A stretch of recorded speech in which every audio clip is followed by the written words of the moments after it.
Hello friends, ಎಲ್ಲರೂ ಹೇಗಿದ್ದೀರಾ? I hope ಎಲ್ಲರೂ ಚೆನ್ನಾಗಿದ್ದೀರಾ ಅಂತ ಅನ್ಕೋತೀನಿ. ಇನ್ನೂ ಯಾರಾದರೂ ನನ್ನ ಚಾನಲ್ನ ಸಬ್ಸ್ಕ್ರೈಬ್ ಮಾಡ್ಕೊಂಡಿಲ್ಲ ಅಂದರೆ ದಯವಿಟ್ಟು ಸಬ್ಸ್ಕ್ರೈಬ್ ಮಾಡ್ಕೊಂಡು ನೋಡಿ, ಎಲ್ಲೂ ಸ್ಕಿಪ್ ಮಾಡದಂತೆ ಪೂರ್ತಿ ವಿಡಿಯೋನ ನೋಡಿ. ವಿಡಿಯೋ ಇಷ್ಟ ಆದರೆ ದಯವಿಟ್ಟು ಒಂದೇ ಒಂದು ಲೈಕ್ ಮಾಡಿ ಅಂತ ಹೇಳ್ತಾ welcome back to my channel. ನಾನು ಇವತ್ತು ಮಾರ್ನಿಂಗಿಂದನೇ ವ್ಲಾಗ್ನ ಸ್ಟಾರ್ಟ್ ಮಾಡ್ತಾ ಇದ್ದೀನಿ. ನನ್ನ ಮಗಳು ಇವತ್ತು ಎಗ್ ಪಡ್ಡು ಮಾಡಿಕೊಡು ಅಂತ ಕೇಳಿದ್ಲು, ಹಾಗಾಗಿ ಅವಳಿಗೆ ಎಗ್ ಪಡ್ಡು ಮಾಡ್ತಾಯಿದ್ದೀನಿ. ಇದನ್ನು ಮಾಡ್ಕೊಳ್ಳಿಕ್ಕೆ 2 ಎಗ್ ತೊಗೊಂಡಿದ್ದೀನಿ. ಅದಕ್ಕೆ ಸ್ವಲ್ಪ ಉಪ್ಪು ಮತ್ತು ಅಚ್ಚ ಖಾರದ ಪುಡಿ ಅರ್ಧ ಸ್ಪೂನ್ ಹಾಕ್ಕೊಂಡಿದ್ದೀನಿ, ಸಾಕಾಗುತ್ತೆ. ಸ್ವಲ್ಪ ಮೆಣಸಿನ ಪೌಡ್ರ್ ತೊಗೊಂಡಿದ್ದೀನಿ, ಸಣ್ಣದಾಗಿ ಹಚ್ಚಿರೋವಂಥ ಕೊತ್ತಂಬರಿ ಸೊಪ್ಪು ಮತ್ತು ಸಣ್ಣದಾಗಿ ಹಚ್ಚಿರುವಂಥ ಈರುಳ್ಳಿ, ಇದನ್ನೆಲ್ಲ ಒಂದು ಸರಿ ಮಿಕ್ಸ್ ಮಾಡ್ಕೊಂಬಿಡೋಣ. ನನ್ನ ಮಗಳಿಗೆ ಈ ಥರ ಎಗ್ ಪಡ್ಡು ಅಥವಾ ರವಾ ಪಡ್ಡು ಅಥವಾ ದೋಸೆ ಹಿಟ್ಟು ಮಿಕ್ಕಿದ್ರಲ್ಲೂ ಸ್ವಲ್ಪ ಮಾಡ್ತೀನಿ. ಆ ಪಡ್ಡು ಆಗಲಿ ಯಾವುದೇ ಪಡ್ಡು ಆದರೂ ನನ್ನ ಮಗಳಿಗೆ ತುಂಬಾ ಇಷ್ಟ ಆಗುತ್ತೆ. ಒಡ್ಡಾಡ್ಕೊಂಡು ಒಂದೊಂದೇ ಈಸ್ಕೊಳ್ಬೇಕಾದ್ರೂ ತಿನ್ಕೊತಾಳೆ. ಅವಳು ಹೊಟ್ಟೆ ತುಂಬ ತಿಂತಾಳೆ, ನಮಗೂ ಖುಷಿ ಆಗುತ್ತೆ. ಹೊಟ್ಟೆ ತುಂಬ ತಿನ್ನಬೇಕಲ್ವ ಮಕ್ಳುಗಳು. ಹಾಗಾಗಿ ನಾನೇನು ಮಾಡ್ತೀನಿ, ಪಡ್ಡು ಏನಾದರೂ ಮಾಡಬೇಕು ಅಂದರೆ ಪ್ಲೈನ್ ಪಡ್ಡು ನಾರ್ಮಲಾಗಿ ಮಾಡೋದೇ ಇಲ್ಲ ನಾನು. ಆಲ್ಮೋಸ್ಟ್ ಈ ಥರ ವೆಜಿಟೇಬಲ್ಸ್ ಆ್ಯಡ್ ಮಾಡಿಬಿಡ್ತೀನಿ. ಅವಳು ಹೊಟ್ಟೆ ಫಿಲ್ ಆದಂಗೂ ಇರಬೇಕು, ವೆಜಿಟೇಬಲ್ಸ್ ತಿನ್ನಿಸ್ದೆ ಅನ್ನೋ ಮನಸ್ಥಿತಿನೂ ನಮಗಿರಬೇಕು. ಹಾಗಾಗಿ ಈ ಥರ ಮಿಕ್ಸ್ ಮಾಡಿ ಕೊಟ್ಬಿಡ್ತೀನಿ, ಅವಳಿಗೆ ತಿಂತಾಳೆ ಆರಾಮಾಗೆ. ಇನ್ನು ಈ ಪಡ್ಡುಗೆ ಸ್ವಲ್ಪ ಕ್ಯಾರೆಟ್ನ ಈ ಥರ ತುರಿದು ಹಾಕ್ಕೊಂಡಿದ್ದೀನಿ, ಟೇಸ್ಟ್ ಚೆನ್ನಾಗಿರುತ್ತೆ. ವೆಜಿಟೇಬಲ್ಸ್ ಆ್ಯಡ್ ಮಾಡ್ದಂಗೂ ಇರುತ್ತೆ ಅಂತ ಮುಂಚೆನೇ ಹೇಳಿದ್ನಲ್ಲ, ಹಾಗೆ. ಇವಾಗ ಇಲ್ಲಿ ಪಡ್ಡು ಮಣೆನ ಸ್ವಲ್ಪ ಕಾಯ್ಲಿಕ್ಕೆ ಇಟ್ಟಿದ್ದೀನಿ. ಇದಕ್ಕೆ ಸ್ವಲ್ಪ ಆಯಿಲೆಲ್ಲ ಚೆನ್ನಾಗಿ ಗ್ರೀಸ್ ಮಾಡಿದ್ರೆ ಈಸಿಯಾಗೆ ತೊಗೋಬೋದು ಅಂತ ಹೇಳಿ. ಪಡ್ಡುಗೆ ಆಯಿಲ್ನ ಜಾಸ್ತಿ ಹಾಕಿದಷ್ಟು ಸಾಫ್ಟಾಗಿ ಬರುತ್ತೆ ಪಡ್ಡು, ಇಲ್ಲ ಅಂತಂದರೆ ತಳ ಹಿಡ್ಬಿಡೋದು ಈ ಥರ ಎಲ್ಲ ಆಗುತ್ತೆ. ಹಾಗಾಗಿ ಸ್ವಲ್ಪ ಆಯಿಲ್ ಜಾಸ್ತಿನೇ ಇದೆ. ಈಗ ಪಡ್ಡು ಮಣೆ ಕಾಯ್ದಿದೆ, ಹಾಗಾಗಿ ಎಲ್ಲನೂ ಸ್ವಲ್ಪ ಈ ಥರ ಸ್ಪೂನಲ್ಲಿ ಅಥವಾ ಚಿಕ್ಕ ಸೌಟಲ್ಲಿ ನಾನು ಹಾಕ್ಕೊತಾ ಇದ್ದೀನಿ. ಅಥವಾ ಚಿಕ್ಕ ಸೌಟಿಲ್ಲ ಅಂದರೂ ಸ್ಪೂನಲ್ಲಿ ಬೇಕಾದರೂ ಹಾಕೋಬೋದು. ಇದು ಮೊಟ್ಟೆದಾಗಿರೋದ್ರಿಂದ ಸ್ವಲ್ಪ ಉಬ್ಬಿ ಬರುತ್ತೆ, ಹಾಗಾಗಿ ನಾನು ಫುಲ್ ಹಾಕೊಳ್ಳೋದ್ಕಿಂತ ಸ್ವಲ್ಪ ಕಡಿಮೆನೇ ಹಾಕ್ಕೊತಾ ಇದ್ದೀನಿ. ನೋಡ್ತಾ ಇರ್ಬೋದು ನೀವೇನೇ. ಫುಲ್ ಹಾಕ್ಕೊಂಡ್ರೆ ಏನಾಗುತ್ತೆ, ಮೇಲೆಲ್ಲ ಸೈಡಲ್ಲೆಲ್ಲ ಬಂದುಬಿಡುತ್ತೆ. ಹಾಗಾಗಿ ನಾನು ಸ್ವಲ್ಪ ಫುಲ್ಗಿಂತ ಸ್ವಲ್ಪ ಕಡಿಮೆನೇ ಹಾಕ್ಕೊತಾ ಇದ್ದೀನಿ. ಮುಕ್ಕಾಲು ಭಾಗದಷ್ಟು ಹಾಕ್ಕೊತಾ ಇದ್ದೀನಿ, ನೀವೇ ನೋಡ್ತಾ ಇರ್ಬೋದು. ಇದನ್ನು ಸ್ವಲ್ಪ ಹೊತ್ತು ಬೇಯಿಸಲಿಕ್ಕೆ ಬಿಟ್ಬಿಡಬೇಕು. ಇವಾಗ ಮೇಲೆ ಲಿಡ್ ಕ್ಲೋಸ್ ಮಾಡಿ ಬಿಟ್ಬಿಟ್ರೆ ಸಾಕಾಗುತ್ತೆ. ನಮ್ಮ ಮನೇಲಿ ಹೇಗಪ್ಪ ಅಂತಂದರೆ, ನನ್ನ ಮಗಳಿಗೆ ಒಂಥರ ತಿಂಡಿ ಮಾಡಬೇಕು, ನನ್ನ ಮಗನಿಗೆ ಒಂಥರ ತಿಂಡಿ ಮಾಡಬೇಕು, ಇನ್ನು ನಮ್ಮಿಬ್ರಿಗೆ ಒಂಥರ ತಿಂಡಿ ಮಾಡ್ಕೋಬೇಕು. ಆಲ್ಮೋಸ್ಟ್ ನನ್ನ ಮಗಳು ನಾವು ಮಾಡಿದ ತಿಂಡಿನೇ ತಿನ್ಕೊಬಿಡ್ತಾಳೆ. ಬಟ್ ಒಂದೊಂದು ಟೈಮ್ ಮಾತ್ರ ಮಮ್ಮಿ ನನಗೆ ಅದು ಬೇಡ ಇದು ಬೇಡ, ನನಗೆ ಇದೇ ಬೇಕು ಅದೇ ಬೇಕು ಅಂತ ಅಂದಾಗ ಮಾಡಿಕೊಡೋದಿಲ್ಲ ಅಂತ ಅನ್ನೋಕ್ಕಾಗೋದಿಲ್ಲ. ಹಾಗಾಗಿ ಅವಳಿಗೆ ಅಂತಲೇ ಸಪ್ರೇಟ್ ಮಾಡಬೇಕಾಗುತ್ತೆ. ಮಾಡಿಕೊಡ್ತೀನಿ, ಅದರಲ್ಲೇನೂ ಇಲ್ಲ. ಟೈಮ್ ಇತ್ತು ಅಂತಂದರೆ ಖಂಡಿತ ಮಾಡಿಕೊಟ್ಬಿಡ್ತೀನಿ, ಇಲ್ಲ ಅಂತಂದರೆ ಸಂಜೆನಾದರೂ ಬಂದು ಖಂಡಿತ ಮಾಡಿಕೊಡ್ತೀನಿ. ನಾವು ಸ್ವಲ್ಪ ಶಾಪ್ಗೆ ಹೋಗೋದ್ರಿಂದ, ನಮ್ಮ ಯಜಮಾನ್ರು ಡ್ಯೂಟಿಗೆ ಹೋಗೋದ್ರಿಂದ ನಮಗೇನಪ್ಪ ಅಂತಂದರೆ ಬೆಳಗ್ಗೆ ಹೊತ್ತು ಟೈಮ್ ತುಂಬ ಕಡಿಮೆನೇ ಸಿಗೋದು. ಎಷ್ಟು ಬೇಗ ಇದ್ರೂ ಮನೆ ಕೆಲಸಗಳೇ ಆಗೋದಿಲ್ಲ. ಏಕೆಂದರೆ ಮಗುನೂ ನೋಡ್ಕೋಬೇಕು, ನನ್ನ ಮಗಳನ್ನೂ ನೋಡ್ಕೋಬೇಕು, ಜೊತೆಗೆ ಅಡುಗೆನೂ ಮಾಡಬೇಕು, ಪಾತ್ರೆ ತೊಳಿಬೇಕು. ಮನೆ ಕೆಲಸಗಳನ್ನ ಮಾಡಿಕೊಂಡು ನಾವು ಕೂಡ ಫ್ರೆಶ್ ಆಗಿ ಮಕ್ಳಿಗೂ ಸ್ನಾನ ಮಾಡಿಸಿ ರೆಡಿ ಮಾಡಿ ಕರ್ಕೊಂಡು ಬರೋ ಅಷ್ಟರಲ್ಲಿ ಸಾಕಾಗುತ್ತೆ. ನಮ್ಮ ಯಜಮಾನ್ರು ಮನೆ ಹತ್ರ ಇತ್ತು ಅಂತಂದರೆ ಇದೆಲ್ಲ ಒಂದು ಕೆಲಸನೇ ಅಲ್ಲ, ಅಷ್ಟು ಬೇಗ ಆಗಿಬಿಡುತ್ತೆ. ಯಾಕೆಂದರೆ ನನ್ನ ಹಸ್ಬೆಂಡ್ ಕೂಡ ಹೆಲ್ಪ್ ಮಾಡ್ತಾರೆ ನನಗೆ.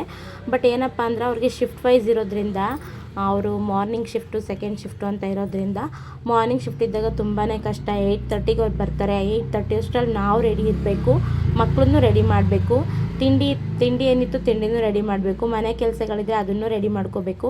ಇಲ್ಲ ಅಂತಂತಂದರೆ ನಮ್ಮ ಯಜಮಾನ್ರು ಮಧ್ಯಾಹ್ನ ಬೇಗ ಬರ್ತಾರಲ್ವ, ಆವಾಗ ಸ್ವಲ್ಪ ಮನೆಗೆ ಬೇಗ ಕರ್ಕೊಂಡು ಬಂದುಬಿಡ್ತಾರೆ. ಆವಾಗ ಬೇಕಿದ್ರೆ ಸ್ವಲ್ಪ ಪೆಂಡಿಂಗ್ ಉಳಿಸ್ಕೊಂಡು ಬಂದು ಮಾಡ್ಕೊತೀನಿ ಮನೆಗೆ. ನೋಡಿ, ನನ್ನ ಮಗ ವಾಯ್ಸ್ ಓವರ್ ಕೊಡೋಕ್ಕೂ ಬಿಡ್ತಾ ಇಲ್ಲ, ಆಲೇ ಕುಸುಕ್ತಾ ಇದ್ದಾನೆ. ಮಲಗಿದ್ದ ಎದ್ಬಿಟ್ಟ ಅಲ್ವಾ, ಹಾಗಾಗಿ ಅವ್ನು ಮಲಗಿದ್ದಾಗೆ ನನಗೆಲ್ಲ ಕೆಲಸ ಮಾಡ್ಕೋಬೇಕು. ಅವ್ನು ಎದ್ದಿದ್ದಾನೆ ಅಂತಂದರೆ ನನಗೆ ಏನು ಕೆಲಸ ಮಾಡೋಕ್ಕೆ ಬಿಡೋದಿಲ್ಲ. ಅವನು ಒಂದು ಅಡುಗೆ ಮಾಡೋಕ್ಕೂ ಬಿಡಲ್ಲ, ಪಾತ್ರೆ ತೊಳೆಯೋಕ್ಕೂ ಬಿಡಲ್ಲ, ಅಥವಾ ಬಟ್ಟೆ ವಾಶ್ ಮಾಡೋಕ್ಕೂ ಬಿಡಲ್ಲ, ಏನಂದರೆ ಏನಕ್ಕೂ ಬಿಡಲ್ಲ. ಅವ್ನು ಮಲಗಿದಾಗಲೇ ಮಾಡ್ಕೋಬೇಕು. ನಾನು ಅವನ್ನ ಸಮಾಧಾನ ಮಾಡಿ ಎಲ್ಲನೂ ಮಾಡ್ಕೋಬೇಕು. ಇಲ್ಲ ಅಂತಂದರೆ ಎಷ್ಟು ಜೋರಾಗಿ ಹೇಳ್ತಾನೆ ಗೊತ್ತಾ. ನಮ್ಮ ಮನೆಯಲ್ಲಿ ಗೇಟ್ ಹಾಕ್ಸಿದ್ದೀವಿ, ಆ ಗೇಟ್ ಹತ್ರ ನಿಲ್ಲಿಸ್ಬಿಟ್ರಂತೂ ಚೆನ್ನಾಗಿ ಆಟಾಡ್ತಾ ಇರ್ತಾನೆ ಒಂದೊಂದು ಟೈಮು. ಬಟ್ ಒಂದೊಂದು ಟೈಮು ಅವನಿಗೆ ಮೂಡ್ ಚೆನ್ನಾಗಿಲ್ಲ ಅಂತಂತಂದಾಗ, ಇನ್ನೂ ಮಲಗೋ ಟೈಮು ಅಥವಾ ಹೊಟ್ಟೆ ಹಸಿವಾಗ್ತಿದೆ ಅಂತಾಗ ಜೋರಾಗಿ ಹೇಳ್ತಾ ಇರ್ತಾನೆ. ಆ ಟೈಮ್ ನೋಡಿಕೊಂಡು ನಾನೇ ಸ್ವಲ್ಪ ಅಡ್ಜಸ್ಟ್ ಮಾಡಿಕೊಂಡು ಫಸ್ಟ್ ಅವನ್ನ ನೋಡಿಬಿಟ್ಟು ಆಮೇಲೆ ನಂದು ಏನಿದೆ ಕೆಲಸ ಎಲ್ಲ ಮುಗಿಸ್ಕೊತೀನಿ.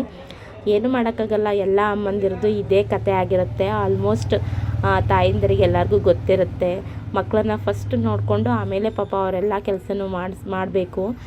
ನೋಡಿ ಇವಾಗ ನನ್ನ ಮಗಳದ್ದು ಪಡ್ಡು ರೆಡಿಯಾಗಿದೆ, ಅವಳಿಗೆ ತಿನ್ಲಿಕ್ಕೆ ಹಾಕೊಟ್ಬಿಡ್ತೀನಿ. ನೆಕ್ಸ್ಟ್ ಇಲ್ಲಿ ನಮಗೆ ಬ್ರೇಕ್ಫಾಸ್ಟ್ಗೆ ಅಂತ ಹೇಳಿ ಅಕ್ಕಿ ರೊಟ್ಟಿ ಮಾಡ್ಕೊತಾ ಇದ್ದೀನಿ. ಹಾಗಾಗಿ ನಾನು ಇಲ್ಲಿ ಕ್ಯಾರೆಟು ಮತ್ತು ಈರುಳ್ಳಿ ಎಲ್ಲನೂ ಸಣ್ಣದಾಗಿ ಹಚ್ಕೊಂಡಿದ್ದೀನಿ.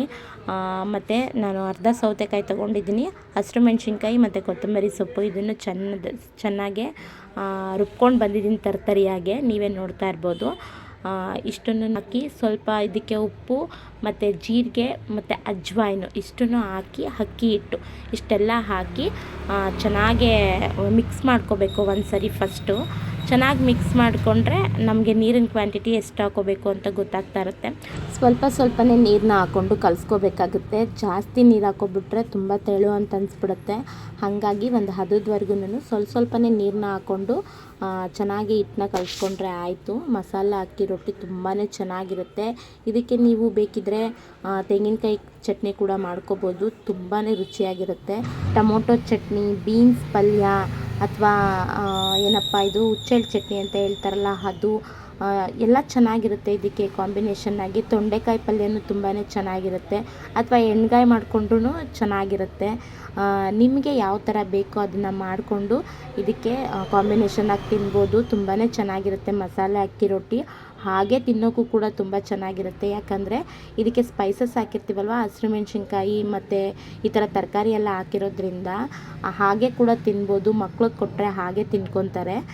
ನಿಮಗೆ ಬೇಕು ಅಂದರೆ ನಿಮ್ಗೆ ಯಾವ ಥರ ಬೇಕೋ ಆ ಥರ ಕಾಂಬಿನೇಷನ್ ಮಾಡ್ಕೊಂಡು ತಿನ್ಬೋದು. ಇನ್ನು ನಾನು ಇತ್ತೀಚೆಗೆ ಒಂದು ಚಾಪರ್ನ ತರಿಸ್ಕೊಂಡೆ. ಆ ಚಾಪರ್ ನನಗೆ ಎಷ್ಟು ಹೆಲ್ಪ್ ಮಾಡ್ತಿದೆ ಅಂತಂದರೆ ಆನಿಯನ್ ಆಗಲಿ, ವೆಜಿಟೇಬಲ್ಸ್ ಆಗಲಿ, ಚಿಲ್ಲೀಸ್ ಈ ಥರ ಯಾವುದೇ ಇದ್ರೂ ಸಣ್ಣದಾಗಿ ನಮಗೆ ಎಷ್ಟು ಥರ ಯಾವ ಥರ ಬೇಕೋ ಆ ಥರ ಅದು ಕಟ್ ಮಾಡಿ ಕೊಟ್ಬಿಡುತ್ತೆ. ತುಂಬ ಅಂದರೆ ತುಂಬಾ ಚೆನ್ನಾಗಿದೆ, ನನಗಂತೂ ತುಂಬ ಇಷ್ಟ ಆಯಿತು. ಕೆಲಸ ಕೂಡ ಕಡಿಮೆ ಆಯಿತು, ಪ್ಲಸ್ ಟೈಮ್ ಕೂಡ ಸೇವ್ ಆಯಿತು ಅಂತಲೇ ಹೇಳ್ಬೋದು. ನಾನು ಈಗ ಮಸಾಲೆ ಅಕ್ಕಿ ರೊಟ್ಟಿಗೆ ಎಲ್ಲನೂ ಕೂಡ ಅದೇ ಚಾಪರಲ್ಲೇ ಮಾಡ್ಕೊಂಡಿದ್ದು. ತುಂಬ ಚೆನ್ನಾಗಿದೆ, ನನಗಂತೂ ತುಂಬಾ ಇಷ್ಟ ಆಯಿತು ಅದು. ಇನ್ನು ಈ ಅಕ್ಕಿ ರೊಟ್ಟಿ ಮಾಡೋವಾಗೆಲ್ಲ ನಮ್ಮ ಅಪ್ಪಾಜಿನೇ ನೆನಪಾಗ್ತಾರೆ. ಯಾಕಪ್ಪ ಅಂದರೆ ನಮ್ಮ ಅಪ್ಪಾಜಿಗೆ ಈ ಥರ ಮಸಾಲ ಅಕ್ಕಿ ರೊಟ್ಟಿ ಆಗಲಿ ಅಥವಾ ನಾರ್ಮಲ್ ಅಕ್ಕಿ ರೊಟ್ಟಿ ಆಗಲಿ, ಚಪಾತಿ ಆಗಲಿ, ಈ ಥರದ್ದೆಲ್ಲ ತುಂಬಾ ಇಷ್ಟ ಆಗುತ್ತೆ ಅಪ್ಪಾಜಿಗೆ. ನಾನು ನನ್ನ ತಂಗಿ ಇಬ್ಬರು ಅಷ್ಟೇನೆ, ನಮ್ಮ ಅಪ್ಪಾಜಿ ತಿಂತಾಯಿದ್ರೆ ನಾವಂತೂ ಬಿಸಿಯಾಗಿ ಅಲ್ಲಿ ಹೊತ್ತಿ ಹಾಕೋದು, ಅಪ್ಪಾಜಿಗೆ ಹಾಕ್ಕೊಡೋದು, ತಿನ್ನೋ ಅಪ್ಪಾಜಿ ಅಂತ ಹೇಳೋದು. ಈ ಥರನೇ ನಾನು ನನ್ನ ತಂಗಿ ನಮ್ಮ ಅಪ್ಪಾಜಿಗೆ ಬಿಸಿಯಾಗಿ ಹಾಕ್ಕೊಡ್ತಾಯಿದ್ವಿ. ನಮಗೂ ಏನೋ ಒಂಥರ ಖುಷಿ, ಅಪ್ಪಾಜಿ ಇಷ್ಟಪಟ್ಟು ತಿಂತಾಯಿದ್ರೆ. ಹಾಗಾಗಿ ನಾನು ನನ್ನ ತಂಗಿ ಇದ್ದಾಗ ಈ ಥರ ಚಪಾತಿ, ಅಕ್ಕಿ ರೊಟ್ಟಿ ಈ ಥರದ್ದೆಲ್ಲ ಸ್ವಲ್ಪ ಜಾಸ್ತಿನೇ ಮಾಡ್ತೀವಿ. ಮಮ್ಮಿ ಅಷ್ಟೆಲ್ಲ ಮಾಡೋದಿಲ್ಲ, ಬಟ್ ನಾವಿದ್ದಾಗ ಡಿಫ್ರೆಂಟಾಗಿ ಏನಾದರೂ ಮಾಡ್ಕೊಡ್ತಾ ಇರ್ತೀವಿ. ಅವಳಾಗಲಿ ನಾನಾಗಲಿ ಇಬ್ಬರು ಅಷ್ಟೇನೆ ಏನಾದರೂ ಡಿಫ್ರೆಂಟಾಗಿ ಮಾಡ್ಕೊಡ್ತೀವಿ. ಅಪ್ಪಾಜಿಗೆ ಇಷ್ಟ ಆಗುತ್ತೆ ಈ ಥರ ಮಾಡಿಕೊಟ್ರೆ. ಹಾಗಾಗಿ ಅಪ್ಪಾಜಿ ತುಂಬಾ ನೆನಪಾಗ್ತಾರೆ ಈ ಥರ ಫುಡ್ಡೆಲ್ಲ ಮಾಡಿದಾಗ. ಇನ್ನು ನನ್ನ ಹಸ್ಬೆಂಡ್ಗೂ ಕೂಡ ಇದೇ ಥರನೇ ಈ ಥರ ಅಕ್ಕಿ ರೊಟ್ಟಿ ಆಗಲಿ, ಚಪಾತಿ ಆಗಲಿ, ಪೂರಿ ಆಗಲಿ, ಇಡ್ಲಿ, ದೋಸೆ ಈ ಥರದ ಎಲ್ಲ ತುಂಬಾ ಇಷ್ಟ ಆಗುತ್ತೆ ನನ್ನ ಹಸ್ಬೆಂಡ್ಗೂ ಕೂಡ. ಹಾಗಾಗಿ ಇವತ್ತು ಮಸಾಲೆ ಅಕ್ಕಿ ರೊಟ್ಟಿ ಮಾಡೋಣ ಅಂತ ಹೇಳಿ ರೆಡಿ ಮಾಡಿಕೊಂಡೆ. ಇದ್ರ ಜೊತೆಗೆ ನಾನು ಇವತ್ತು ವೆಜ್ ಕುರ್ಮಾ ಮಾಡ್ತಾಯಿದ್ದೀನಿ. ಇದು ತುಂಬಾ ಚೆನ್ನಾಗಿರುತ್ತೆ, ಅಕ್ಕಿ ರೊಟ್ಟಿಗೆ ತುಂಬಾ ಚೆನ್ನಾಗಿರುತ್ತೆ ಕಾಂಬಿನೇಷನ್ ಆಗಿ. ಹಾಗಾಗಿ ನಾನು ಇವತ್ತು ವೆಜ್ ಕುರ್ಮಾ ಮಾಡ್ತಾಯಿದ್ದೀನಿ. ಇನ್ನು ಇದನ್ನು ಮಾಡ್ಕೊಳ್ಳಿಕ್ಕೆ ಒಂದು ಕುಕ್ಕರ್ನಲ್ಲಿ ಸ್ವಲ್ಪ ಆಯಿಲ್ ಹಾಕಿ ಒಂದು ದಪ್ಪ ಈರುಳ್ಳಿನ ಈ ಥರ ಸ್ಲೈಸ್ ಮಾಡಿ ಹಾಕ್ಕೊಂಡಿದ್ದೀನಿ. ಇದಕ್ಕೆ ಆಲ್ರೆಡಿ ನೈಟೆಲ್ಲ ನೆನೆಸಿಟ್ಟಿರುವಂತಹ ಕಡಲೆಕಾಳನ್ನ ಹಾಕ್ಕೊತಾ ಇದ್ದೀನಿ ನಾನು. ಬಟಾಣಿನೂ ಹಾಕ್ಬೋದು, ಬಟ್ ನನ್ನ ಹಸ್ಬೆಂಡ್ಗೆ ಬಟಾಣಿ ಅಂದರೆ ಅಷ್ಟು ಇಷ್ಟ ಆಗೋದಿಲ್ಲ. ಹಾಗಾಗಿ ನಾನು ಇಲ್ಲಿ ಕಡಲೆಕಾಳನ್ನ ನೆನೆಸಿ ಹಾಕ್ತಾಯಿದ್ದೀನಿ.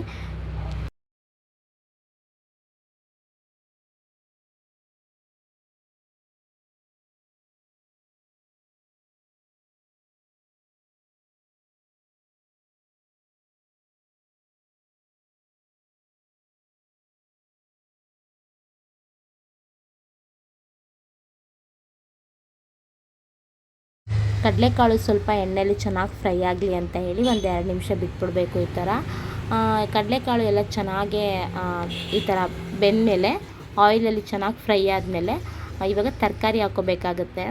ನಾನು ಇಲ್ಲಿ ಬೀನ್ಸು, ಗೆಡ್ಡೆಕೋಸು, ಆಲೂಗೆಡ್ಡೆ, ಕ್ಯಾರೆಟು ಇಷ್ಟು ತರಕಾರಿನೂ ಹಾಕ್ಕೊಂಡಿದ್ದೀನಿ.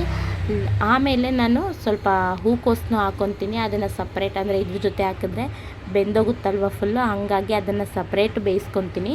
ಹಾಗಾಗಿ ಅದನ್ನು ಕೂಡ ಕಟ್ ಮಾಡಿ ಇಟ್ಕೊಂಡಿದ್ದೀನಿ. ಇವಾಗ ಕಾಳು ತರಕಾರಿ ಎಲ್ಲ ಸ್ವಲ್ಪ ಚೆನ್ನಾಗಿ ಬೇಯಲಿ ಅಂತ ಹೇಳಿ ಈ ಟೈಮಲ್ಲೇ ಉಪ್ಪು ಹಾಕ್ಕೊಂಡು ಅದು ಕಾಳು ಮತ್ತು ತರಕಾರಿ ಮುಳುಗುವಷ್ಟು ನೀರು ಹಾಕ್ಕೊತಾ ಇದ್ದೀನಿ. ಇಷ್ಟನ್ನು ಹಾಕ್ಕೊಂಡು ಒಂದು ಲಿಡ್ನ ಕ್ಲೋಸ್ ಮಾಡಿ ಅದು ಒಂದು 4 ವಿಸಿಲ್ ಕೂಗಿಸ್ಕೊಂಡ್ರೆ ಸಾಕಾಗುತ್ತೆ. ಯಾಕಪ್ಪ ಅಂದರೆ ಕಡಲೆಕಾಳು ಹಾಕಿದ್ದೀವಲ್ಲ, ಸ್ವಲ್ಪ ಬೇಯಬೇಕಲ್ವ, ಹಾಗಾಗಿ ಒಂದು 4 ವಿಸಿಲ್ ಬೇಕಾಗುತ್ತೆ. 4 ವಿಸಿಲ್ ಕೂಗಿಸ್ಕೊಂಡ್ರೆ ಕಾಳು ತರಕಾರಿ ಎಲ್ಲ ಚೆನ್ನಾಗಿ ಬೆಂದಿರುತ್ತೆ.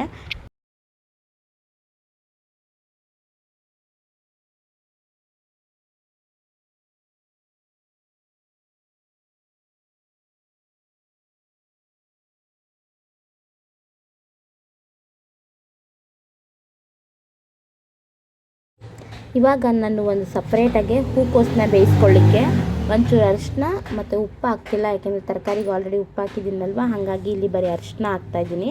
ಅರಿಶಿನ ಹಾಕ್ಕೊಂಡು ಇದೊಂದು ಸ್ವಲ್ಪ ಚೆನ್ನಾಗಿ ಕುದಿ ಬಂದಮೇಲೆ ಕಟ್ ಮಾಡಿ ಇಟ್ಕೊಂಡಿರುವಂತಹ ಹೂಕೋಸನ್ನ ಹಾಕಿದ್ರೆ ಆಯಿತು. ಇದೊಂದು 2 ನಿಮಿಷ ಬಾಯ್ಲ್ ಆದರೆ ಇದು ಕೂಡ ಸ್ವಲ್ಪ ಚೆನ್ನಾಗಿ ಬೆಂದ್ಕೊಳ್ಳುತ್ತೆ. ಹಾಗಾಗಿ ಇನ್ನು ನಾನು ಇದೇ ಟೈಮಲ್ಲಿ ಸ್ವಲ್ಪ ಜೀರಿಗೆ ನೀರನ್ನ ಕಾಯಿಸ್ಕೊಂಡಿದ್ದೆ, ಹಾಗಾಗಿ ಜೀರಿಗೆ, ಸೋಂಪು ಮತ್ತು ಚಕ್ಕೆ, ಸ್ವಲ್ಪ ಶುಂಠಿ ಇಷ್ಟನ್ನು ಹಾಕಿ ಚೆನ್ನಾಗಿ ಕುದಿಸಿದ್ದೆ. ಅದನ್ನು ಕೂಡ ಕುಡ್ಕೊಳ್ಳೋಣ ಅಂತ ಹೇಳಿ ಇದೇ ಟೈಮಲ್ಲಿ ಕುಡ್ಕೊತಾ ಇದ್ದೀನಿ. ನಾನು ಜೀರಿಗೆ ವಾಟರ್ನ ಕುಡಿಯೋಷ್ಟರಲ್ಲಿ ಹೂಕೋಸು ಕೂಡ ಚೆನ್ನಾಗಿ ಬೆಂದ್ಕೊಂಡಿತ್ತು, ಹಾಗಾಗಿ ಅದನ್ನು ಕೂಡ ಇಳುಕ್ಬಿಟ್ಟು ಸ್ವಲ್ಪ ಮಸಾಲೆಗೆ ಅಂತ ರೆಡಿ ಮಾಡ್ಕೊತಾ ಇದ್ದೀನಿ. ಇಲ್ಲಿ ನಾನು 2 ಟೊಮೊಟೊ ತೊಗೊಂಡಿದ್ದೀನಿ, 1 ಈರುಳ್ಳಿ, ಸ್ವಲ್ಪ ತೆಂಗಿನಕಾಯಿ ತೊಗೊಂಡಿದ್ದೀನಿ. ನಮ್ಮ ಯಜಮಾನ್ರಿಗೆ ಜಾಸ್ತಿ ತೆಂಗಿನಕಾಯಿ ಅಂದರೆ ಆಗೋದಿಲ್ಲ, ಹಾಗಾಗಿ ಸ್ವಲ್ಪನೇ ತೆಂಗಿನಕಾಯಿ ತೊಗೊಂಡಿದ್ದೀನಿ. ಆ್ಯಂಡ್ ಇದಕ್ಕೆ 1 ಗೆಡ್ಡೆ ಬೆಳ್ಳುಳ್ಳಿ ಮತ್ತು 1 ಇಂಚು ಶುಂಠಿ, ಒಂದು ಇಂಚಷ್ಟು ಚಕ್ಕೆ, 3 ಲವಂಗ ತೊಗೊಂಡಿದ್ದೀನಿ. ಇಷ್ಟನ್ನು ಹಾಕಿ ಮತ್ತು ಸ್ವಲ್ಪ ಕೊತ್ತಂಬರಿ ಸೊಪ್ಪು, 4 ಹಸಿಮೆಣ್ಸಿನ್ಕಾಯಿ ಹಾಕ್ಕೊಂಡಿದ್ದೀನಿ. ಖಾರ ನೋಡಿಕೊಂಡು ಹಾಕ್ಕೊಳ್ಳಿ, ಯಾಕಪ್ಪ ಅಂದರೆ ನಾನು ಇಲ್ಲಿ ಯಾವುದೇ ಸ್ಪೈಸಸ್ನ ಆ್ಯಡ್ ಮಾಡ್ತಿಲ್ಲ, ಹಾಗಾಗಿ 4 ಹಸಿಮೆಣ್ಸಿನ್ಕಾಯಿನ ತೊಗೊಂಡಿದ್ದೀನಿ, ಸಾಕಾಗುತ್ತೆ. ಸ್ವಲ್ಪ ಖಾರ ಕಡಿಮೆನೇ ಇರಬೇಕು ಅಂತ ಹೇಳ್ತೀನಲ್ವ, ನನ್ನ ಮಗಳೂ ಕೂಡ ತಿಂತಾಳೆ. ಇವಾಗ ತಿಂದಿಲ್ಲ ಅಂದರೂ ಆಮೇಲಾದರೂ ಕೇಳ್ತಾಳೆ. ಇವಾಗೇನೋ ಪಡ್ಡು ತಿಂದ್ಬಿಟ್ಲು, ಬಟ್ ಆಮೇಲಂತೂ ಕೇಳ್ತಾಳೆ, ಯಾಕೆಂದರೆ ಅವಳಿಗೂ ಕೂಡ ಅಕ್ಕಿ ರೊಟ್ಟಿ ಅಂದರೆ ಇಷ್ಟ. ಅದರಲ್ಲೂ ಈ ಥರ ಏನಾದರೂ ಕುರ್ಮಾ ಆಗಲಿ ಅಥವಾ ಸಾಗು ಆಗಲಿ ಈ ಥರ ಮಾಡಿಕೊಟ್ಬಿಟ್ರೆ ಅವಳಿಗೆ ತುಂಬಾ ಇಷ್ಟ ಆಗುತ್ತೆ. ಹಾಗಾಗಿ ತಿಂತಾಳೆ ಅಂತ ಸ್ವಲ್ಪ ಕಡಿಮೆನೇ ಮಾಡ್ತೀವಿ, ಬಟ್ ಹೇಳ್ದಷ್ಟು ಖಾರ ಏನು ಕಡಿಮೆ ಇರಲಿಲ್ಲ. ಟೇಸ್ಟ್ ತಿಂದಾದ್ಮೇಲೆ ನಮಗೆ ಗೊತ್ತಾಯಿತು ಖಾರನೇ ಅಂತ ಅನ್ನಿಸ್ತು. ಬಟ್ ನನ್ನ ಮಗಳೂ ತಿಂದಳು. ನನ್ನ ಮಗನೂ ಕೂಡ ಮಧ್ಯೆ ಬರ್ತಾಯಿದ್ನಲ್ವ, ಸ್ವಲ್ಪ ತಿನ್ಸಿದ್ರೆ ಅವನು ಕೂಡ ತಿಂತಾನೆ.